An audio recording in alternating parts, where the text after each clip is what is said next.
ringing real bad.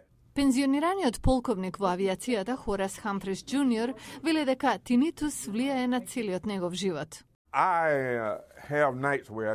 Има ноќи кога не можам да спијам. Понекогаш тоа влијае на мојата меморија, влијае на тоа како ги правам работите. Не можам да бидам на места каде има врева. Тој бил во авиација, но појавата не е ограничена само на близина на авионите. Тинитус имаат 20 до 40% армиски лица. Со старењето, состојбата може да се влоши.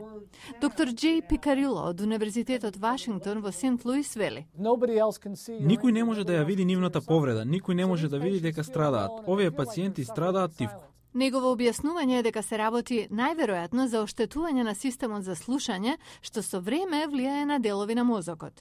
Звукот што ја генерирал повредата веќе го нема, но препознавањето на тој звук се уште е таму.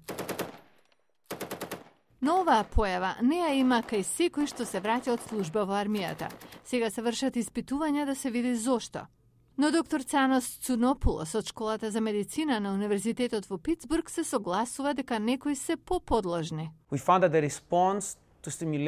Ние откривме дека реакцијата на стимулација кај оние со тинитус е поголема отколку кај нормалните глувци. Еднаш изложени глувци на звук што е еквивалент на сирена за брза помош за 45 минути биле далеку почувствителни на бука подоцна отколку нормалните глувци, кога двете групи биле подложени на поголема врева.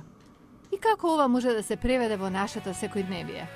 Научниците велат дека младите кои често слушаат гласна музика на разни апарати може да имаат поголем ризик од развивање на тинитус подоцна во животот.